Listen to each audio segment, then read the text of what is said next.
So, I'm at my relative's house for Christmas breakfast, and I have to say, I have never felt my heart pound so much than when we got on the topic of me having a YouTube channel. And I started this channel because I wanted to get my feelings and my story out, and it's become very therapeutic for me. But it astounded me when we got on the topic just how much there is with mental disorders. And it shocked me that with all these mental disorders and all of these people having someone or knowing someone or being someone who has it, it shocked me that it's not a bigger issue. I don't understand why it's still hidden. I don't understand why it's still so hard and so expensive to get the things that you need in order to live a full and happy life. Someone was talking about knowing someone with bulimia, and, I worked with someone who had anorexia, and it astounded me that this isn't a big deal to everyone, that it's still stigmatized, and there's still so much about it that people aren't accepting in it. And this goes from employers to friends to family members. It's hard to bring up. And I was around someone who was bipolar, and I have to admit, when I first heard the whole bipolar thing, I thought it was really happy. You go out, you buy everything possible, max out your credit cards, and then the next day you're like the most depressed person in the world. I didn't know that anger came with bipolar. I didn't know a lot of this stuff. I still don't know what goes into anorexia. Before I started taking medication, and my food instinct just dropped. I have to consciously think about eating. And it may not look like it right now, but I didn't eat for a week, and I didn't even think about it because I was never full. I was never hungry. But before, it concerned me to think about, oh my God, how could someone not eat? Don't they feel hunger? Don't they feel that? And I guess now I realize, no, they don't. And I apologize since this video is going to be kind of all over the place. But it just kind of dawned on me that I was scared that my relatives would find out that I had this problem, that I was in a psych ward, that I had attempted suicide, that I had depression, that I had cuts on my arms. It scared me. And these are very accepting people. It scared me to bring it up to them. And it still scares me. I don't know if I have the courage to do it. I hope that everyone else does. But I don't know if I have the courage to tell them, I'm in a dark place right now, and I'm working my way out of it, but I'm not even close to there yet. And so I want to make this video for the people out there who are still scared, or who are afraid to be stigmatized, or afraid to be looked at like it's your choice to have this. You don't choose to have a mental illness. You didn't choose to have this thing happen to you, and it did happen to you.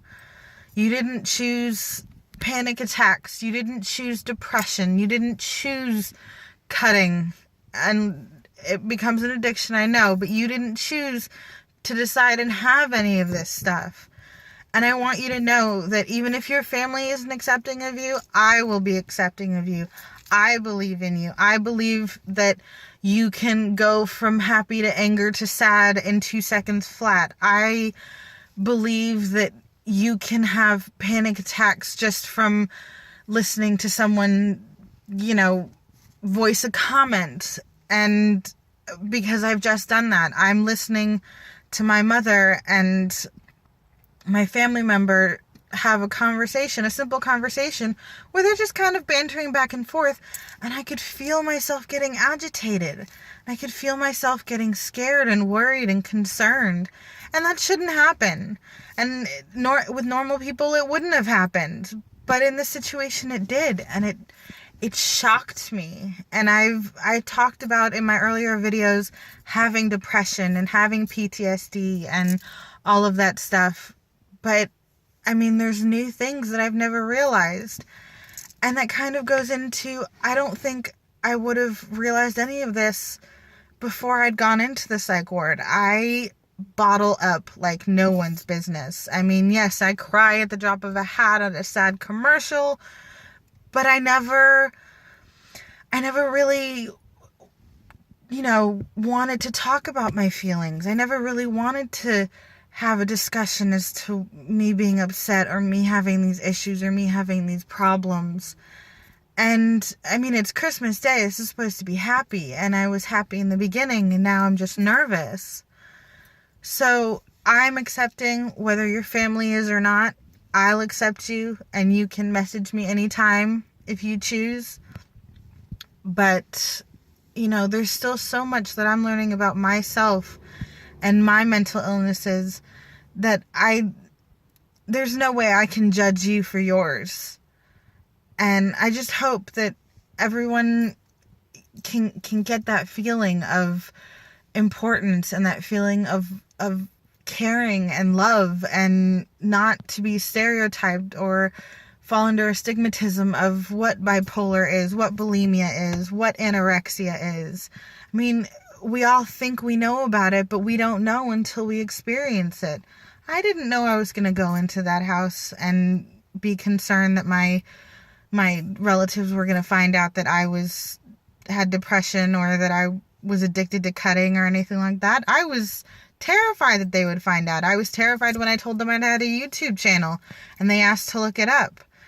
I mean, it's a great way to get out of your emotions, and it's really therapeutic, but I don't know if I want them to know yet. So, on this Christmas day, at this Christmas hour, I am saying to all of you out there, I will accept whatever you decide to share. I will accept if you never decide to share. All I ask is that you find that one person, just one person who you can break down and cry to, because you really deserve it. You can't bottle it up like I did. I bottled it up, and my bottling it up led to a suicide attempt. And every time I bottle it up, I hit my point, and it leads straight to me wanting to just end it all. And if I could learn a coping mechanism to stop that, if I could let it out a little at a time, get that little slow release valve, I probably would never have to be in this situation again. But in this situation, I am. So I hope you have your release valve. I hope you have that one person you can go to. And I hope you're brave enough and strong enough to be exactly who you are. And even if you're not, I'm still so proud of you.